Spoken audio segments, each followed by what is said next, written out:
Tudo bem, pessoal? Bem-vindos a um comentário com spoiler sobre Duna Parte 2, esse grande épico de ficção dirigido pelo Denis Villeneuve. Já publiquei a minha crítica aqui no canal, vou deixar o link na descrição desse vídeo, caso você ainda não tenha assistido. E claro que aí para entrar nessa dinâmica de discussão eu vou separar vários tópicos. Estou aqui com algumas coisas que eu quero trazer, especial com algum destaque quanto ao desenvolvimento da narrativa, mas começar com a seguinte ideia de que a parte 1 é o estabelecimento desse universo em que você vai lidar com conceitos, em que você vai lidar com toda uma base de apoio nesse universo fantástico do Denis Villeneuve, que acaba sendo expandido nessa parte 2. Só que ainda assim, não dá para mencionar que esse segundo filme de Duna é o fechamento pura e simplesmente do primeiro livro, porque entra numa noção de adaptação do Denis Villeneuve que leva em conta o fechamento da sua trilogia. E esse fechamento seria com a adaptação de Messias de Duna, que é um livro muito menor do que o primeiro. O primeiro livro tem cerca de 890 páginas, o segundo cerca de 290 páginas.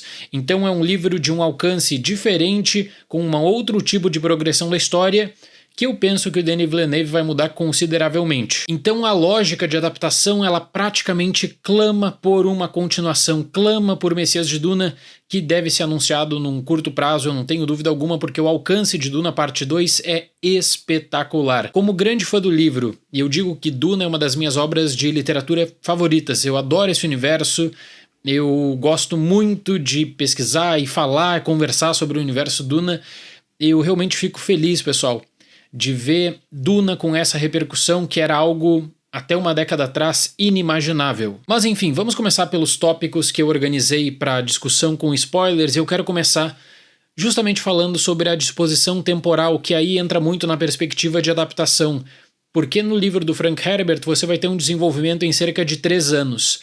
O Denis Villeneuve, nessa consolidação da sua narrativa, em que o ritmo da parte 2 é muito mais dinâmico do que a parte 1, ele vai colocar eventos em menos de um ano. Então os eventos de Duna ocorrem em 10.191, o que vai acabar reduzindo bastante toda a questão do treinamento, do Power Atreides com os Fremen, a lógica também de disputa com os Harkonnen.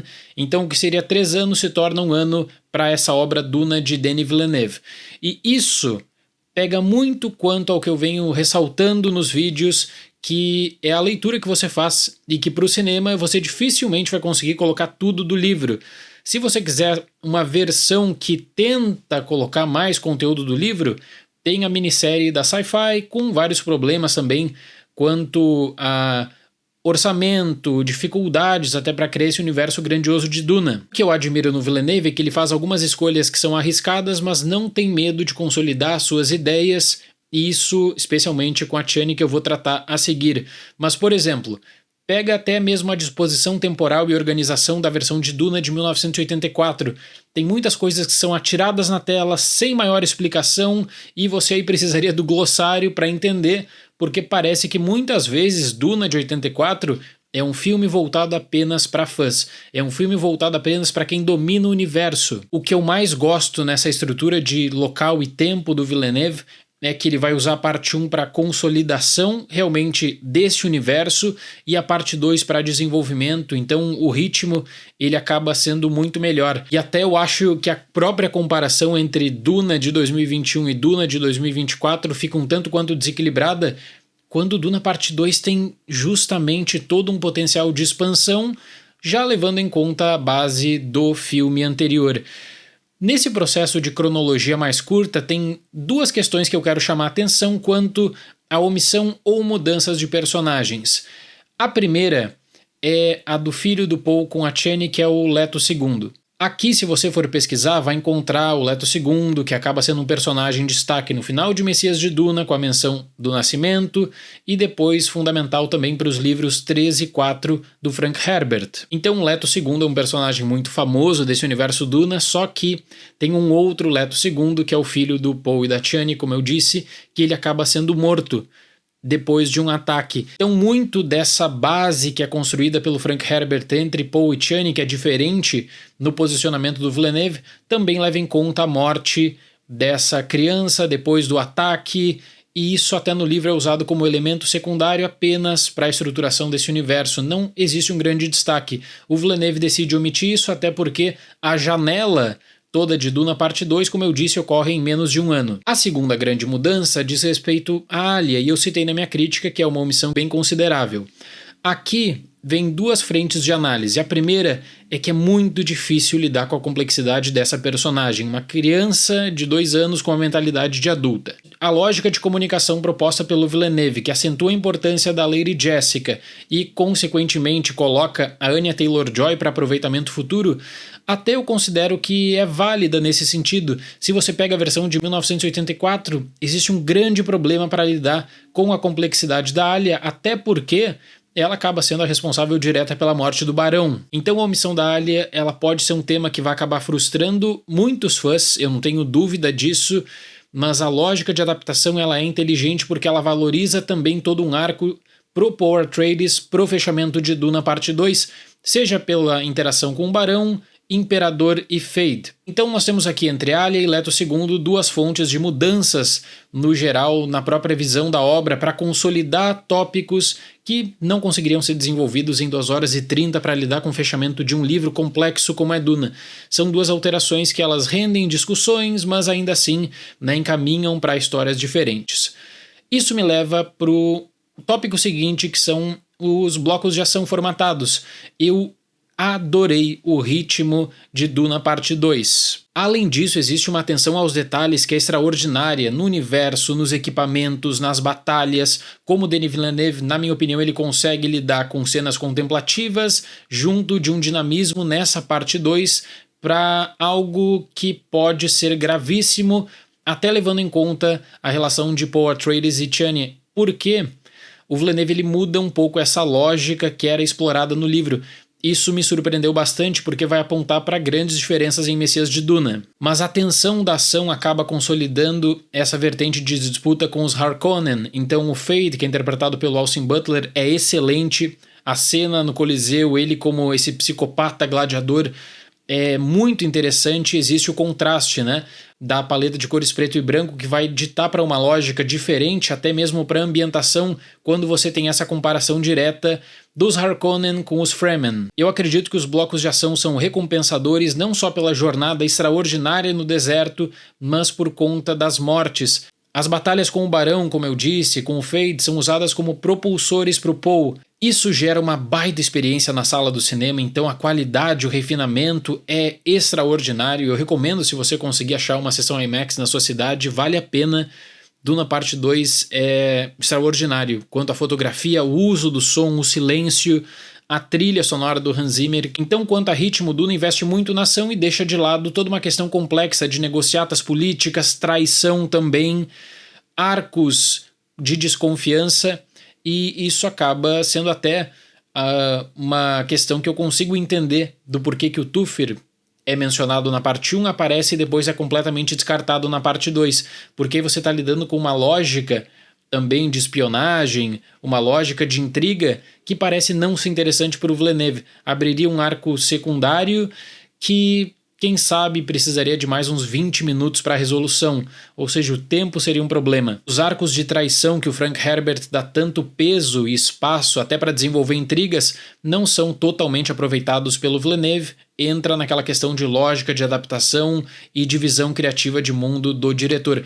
O ator Steven Henderson, que interpreta o Thufir, ele até falou que participou das gravações, só que o seu personagem teve passagens cortadas. Então não espere por uma versão de diretor de Duna Parte 2 com esses personagens omitidos, porque o Villeneuve já falou que não vai acontecer. Sem esse peso para as negociatas, o Thufir é esquecido, o Count Fernin acaba sendo completamente omitido desse longa-metragem, o que me surpreendeu porque a Lady Fernin, que é interpretada pela Léa Seydoux, dá as caras no filme. Esse foi o corte que eu mais estranhei, apesar de entender que toda a questão que diz respeito ao próprio imperador e à sua corte, ela não é devidamente explorada quando o próprio Villeneuve ele tira peso da participação do imperador. Então, dentre todas as adaptações de Duna, Duna de Villeneuve é o que busca uma noção de prestígio simbólico do imperador, em que a forma como Christopher Walken é aproveitado é justamente para tratar de uma dinâmica de poder nem sempre mencionada, mas que acaba gerando relevância quando o imperador aparece. Agora, nesse ponto, eu queria falar também para o vídeo não ficar extremamente longo, poderia fazer outro vídeo, quem sabe, só sobre arcos menores de Duna parte 2, mas eu não posso deixar de lado a alteração mais discutida e que é aí que eu acho que vai dividir quem conhece Duna de Frank Herbert com quem está acompanhando Duna pela saga do Villeneuve, que é a noção de desenvolvimento da Chani, que é interpretada pela Zendaya. Gente, é totalmente diferente no livro. Por quê? Porque o Denis Villeneuve ele não se contenta de ver a Chani como aquela companheira que vai dizer sim pro Paul, para absolutamente tudo e que vai estar sempre do lado dele. A Chani da Zendaya é uma personagem que ela tem seus objetivos, ela tem a sua própria visão sobre o conflito que acontece e ela não vai se deixar levar por tudo o que o Paul pensa e faz. Essa personagem de teor questionador, inclusive lidando com a profecia, é uma ruptura total entre Herbert e Villeneuve. Para o Herbert, uma personagem que dá apoio, para o Villeneuve, uma personagem que entra na sua própria contradição. É uma personagem que ela não pode ficar ao lado do Paul com tudo o que ocorre nesse universo. Então por isso que eu não consigo ver Duna parte 2 só como um fechamento, porque todo o arco está aberto para aproveitamento em Messias de Duna. Messias de Duna é um livro bem menos complexo, mas é um livro que ele desenvolve passagens, especialmente entre Paul e Chani, e que aqui vai ditar um afastamento total, porque eu não consigo ver de maneira nenhuma o Villeneuve se alinhando ao Herbert no desenvolvimento de Messias de Duna por conta, né, da forma como ele coloca a Chani com esse objetivo, com essa personalidade bem mais forte. O Villeneuve ele gera uma aproximação entre Paul e Chani e um afastamento com essa noção de amor que não reflete necessariamente o que está no livro, não reflete o que o Herbert tinha pensado também. Quanto ao impacto direto da história, aí dá para notar, né, uma relação interessante quanto à profecia, porque a noção é de menos política e mais religião. Isso acaba rendendo uma divisão entre norte e sul de Arrakis, onde você tem uma lógica de lidar com a profecia pelos Fremen que é bem diferente. O sul é crente na profecia, o norte mantém um distanciamento, preferindo acreditar que essa profecia é mais uma forma de opressão, e quando a Chani toma frente nesse processo e abre uma noção crítica, até pela proximidade com o Paul, as coisas mudam totalmente. Então Duna parte 2, pro Villeneuve, não tá numa lógica de encerramento do livro, mas de segunda parte de uma trilogia que vai precisar lidar com todo esse arco de Paul e Chani, que aí é um arco próprio do Villeneuve. Porque a forma como nós temos o desenvolvimento do Paul para se tornar esse líder cruel, as batalhas com o Barão, com o Feyd, a questão do Imperador, ela acaba ditando uma noção também diferente quanto à guerra. Existe essa armação de um grande finale e esse questionamento sobre o que o Paul vai fazer no futuro e como a Chani vai acabar lidando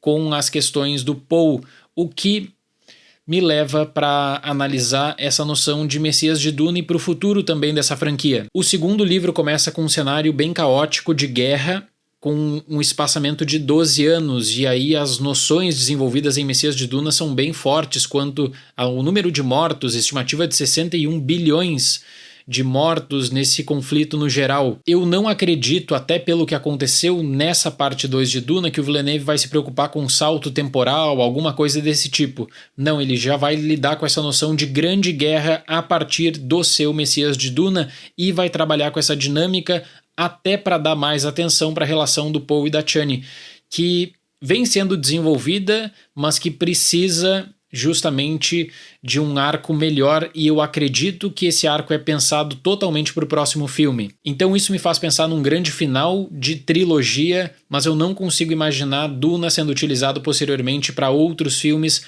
com o mesmo sucesso, porque aí depois você tem no terceiro, no quarto livro, como eu falo, uma concentração desse universo Duna e uma transformação que faz com que ele se torne, na minha opinião, bem proibitivo. Pode funcionar numa série ou minissérie? Isso com certeza. No cinema, até pela mudança de personagens, eu acho muito difícil. Fico bem ansioso para ver como o Villeneuve vai lidar com esse seu fechamento, como ele vai lidar com seus afastamentos e as suas noções autorais sobre a obra do Frank Herbert. E vou continuar também a cobertura aqui no canal com vídeos, com mais conteúdos sobre Duna, parte 2 e Duna franquia no geral. Tá bom, pessoal? Muito obrigado pela atenção, até mais e tchau!